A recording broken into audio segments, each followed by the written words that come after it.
How can you speed things up? It's a wonderful question. How can I speed things up? By taking the stick out of the wheel. There's a natural momentum. You see, because you've already set it in motion by asking for it, and because your inner being has hold of it, and law of attraction is gathering the cooperative components, there is a natural momentum that is already underway. So you just have to go with the flow of that.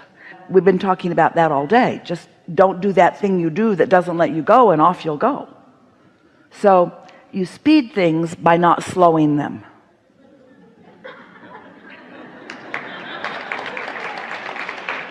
And you speed things with satisfaction, you slow things with dissatisfaction. Or, let's be really accurate, you speed what you want with satisfaction, you speed what you don't want with dissatisfaction. So when you want it, but I want it, but. So if a train's going fast that way, you've got two engines on the train, and one's pulling that way and one's pulling that way. Where are you going? Nowhere. So just stop doing that and off you'll go. Makes perfect sense, doesn't it? And you might say easier said than done, but not really, not now. You heard enough today to know what to do. Yes? Satisfied? Very. Barely? Yes. You have something more you want to say? Yeah, I don't know how to get the words out. I made a decision a long time ago. So I don't know how to get the words out. So at least say something that takes you, but I think now might be a good time to do it. And I think if I focus, I can get the words out. And I do clearly know what I want to talk about. And this is a really comfortable environment to do it in. And so here are the words. Yeah. I feel super safe in this environment, and I made the decision long ago that I wanted to be part of the solution, and I see the needs that are out there. May we say something to you? Do you know that even the people who are creating the problem are part of the solution? Okay. Because at the time that the problem is created, the solution is too. So if there weren't problem makers, there wouldn't be solution makers, which is what we've been saying all day about contrast is important to all of it. But it is why we want to separate step one from step three. Step one is you're sort of stirring up problems, which are giving birth to solutions. And step three is you're leaning in the direction of this solution. So you just want to realize what part you're playing. In other words, sometimes you're playing the part of asking the question. Sometimes you're playing the part of receiving the answer. It's all important, isn't it? And so let's not get into that place of being mad at ourselves when we are in the part of the problem, but we're creating the problem, because it's all part of the motion forward. Yes? Let's say that you're bored, and boredom is the problem. So you want the solution of plenty to do. You start focusing on things, and you start priming the pump, and you get things going, and then you get a tiger by the tail, and now you got too much to do. Now you're longing for a little boredom. And that's kind of the way it goes, isn't it? Sometimes you want a lot to do, sometimes you just want to sit and enjoy. It's all good, right? So now, did you think of something you want to say? No, thank you. We think you stirred up quite a bit. We appreciate it. Good morning. It is. I run a consulting agency, and the basis of what we teach is primarily from your friend Neville. And I love Neville because it's very process, it's very strategy. And before I found Neville, I found you, and I loved you because you're so abstract. But I'm very logical, as much as I can be in the clouds. And I find that, for me, Neville has become almost like a religion at this point. It's become dry. And, stepping into the feeling of my wish fulfilled is not fun anymore, right? Trying to find those feelings. And then you haven't found them.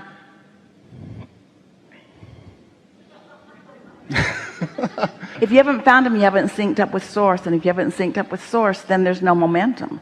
Yeah. So we would understand then why you'd want to process your way through it, because it's better than thinking you're standing still. Right. Do you meditate?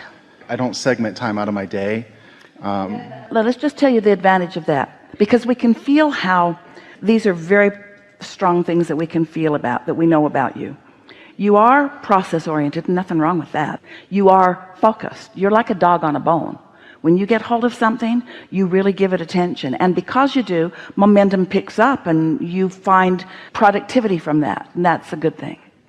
When you quiet your mind, it feels counterintuitive, because you like to think and you like action, and that's all right. We think that action and thinking are all good things too.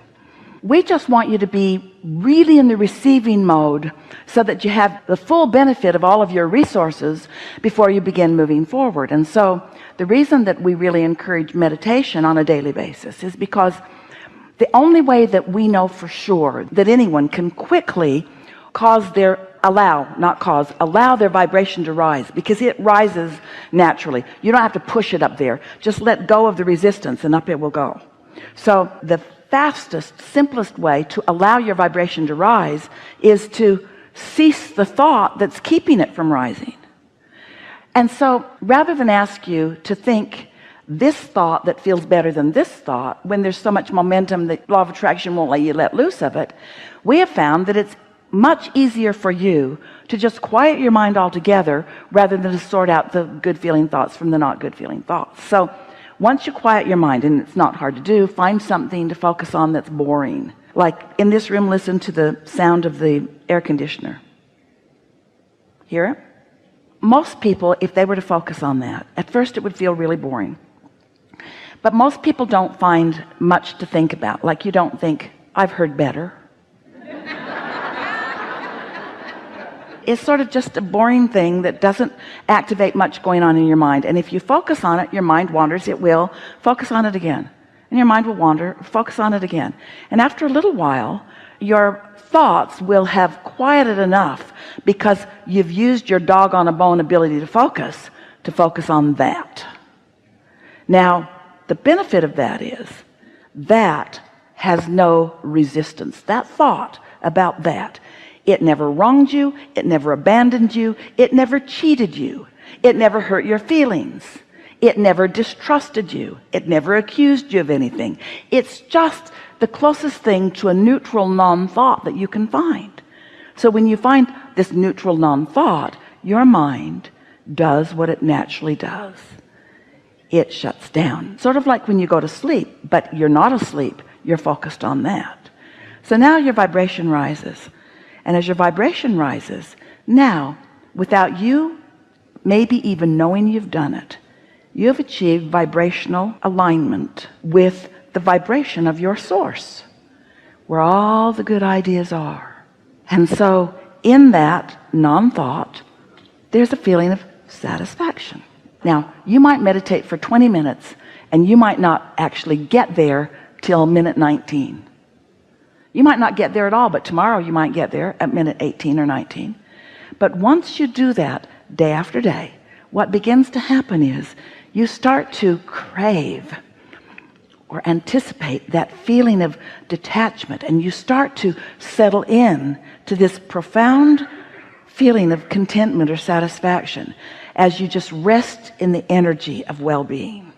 You don't have to be there very long before the momentum, you see, your vortex is not inactive, it's active. Your inner being does not have a quiet mind. Your inner being has a really active mind. So when you allow yourself just for a moment to tune into that, now your inner being will be gentle with you. Your inner being knows what your path of least resistance is. Your inner being will feed you thoughts, project to you thoughts that you can very well receive, that will just lead you into this momentum of such feelings of exhilaration and feelings of good timing and things that show you right away the result of you having achieved vibrational alignment with who you really are. And then all that process work you've done, all that sifting and sorting work you've done that has filled your vortex full of details that are important to you. Now these details will start showing up in your life as if your inner being is following an absolute blueprint of the things that you like the concierge in the sky knows so clearly everything that you want and has the ability to put many of them in the same moment, in the same moment, in the same moment. So you're just satisfied as all kinds of subjects of creation are in various phases of unfolding in your experience. So delicious. Everything about what you're doing is a wonderful thing. We're not offering one piece of resistance at all about anything you said or about anything you've been doing. We just know for sure that you have untapped resources here that you want to feel your way toward, and you got to feel your way toward it, because when you think your way toward it, you get off on wild goose chases. It's kind of like rebooting. One of the things that Esther notices when she calls her genius Mark, who knows everything about all the IT things in her life, she calls him frequently. His most common answer is, "Did you reboot it?" And Esther always laughs because that always works, but she always waits for Mark to tell her to do it. Did you reboot? Because that solves almost everything. Think about it in your electronic world. So you've got all these programs that are trying to talk to each other, and some of them are compatible and some of them aren't, and the computer's all wadded up in it, and it's got all these streams of things going on in it, inside of it, and it's going the long way to everything. It's going all the way to the cloud, whatever that is, and coming back, and it's in a building over there somewhere, and so just reboot it, and everything just stops, and then it just starts up in its simple format, and it leaves all that convoluted stuff out. Well, that's what you do when you meditate. You reboot, connect with the whole of who you are, and you don't disengage from all the wisdom you learned from Neville. You don't waste anything. That may be light years ahead of what you're learning here from Abraham, but what you're getting from Abraham is a basis that will let you get the brilliance of whatever else you're reaching for. There's a lot of more technical study than what we are offering here. There are scientists that understand things that Esther cannot begin to find words for. There are physicians that understand body parts that Esther doesn't want to think about. There are all kinds of information that you have access to. Just go through your inner being. Let your inner being guide you to it. Yeah. It's interesting. I'll just say that. You know, I usually ask myself, okay, I get a desire, I say, how would it feel if I had this right now? And in the beginning, when I started using that technique, it was great, there was flow. But here's the problem with that. Right. How would it feel if I had this right now, which I don't? Exactly. Instead, you want to say, is this a satisfying thought? Right here and now, did I open the gate or did I close it? Feel the difference? How does it feel? How does it feel? Not that good. How about that? Not that good either. How about that? Oh, kind of like that. Just let your satisfaction guide you. It will never misguide you. Your inner being knows where you want to be, but this is the most important thing that you'll ever hear from us. Your inner being knows where you want to go. More important, your inner being knows what your most likely path of getting there is. And your path is different from every other person on the planet. And every other person on the planet is irrelevant to you, because you have your own personal guidance system that was with you as you gave birth to each and every particle of each and every desire. That's why we can say this. Satisfaction comes from one place and one place only. You having identified a desire and you moving in the direction of it. Syncing with your inner being. You don't have to get there, just have to not move away from it. Good to know, huh? Yes. You're doing extremely well. Thank you. Yeah. Yeah. Yeah. There's only a minute left in this segment, so we'll just ramble for a minute rather than get in the middle of something. Just taking your vibrational temperature. You're doing really well, do you know it? This is a really good time for a segment of refreshment.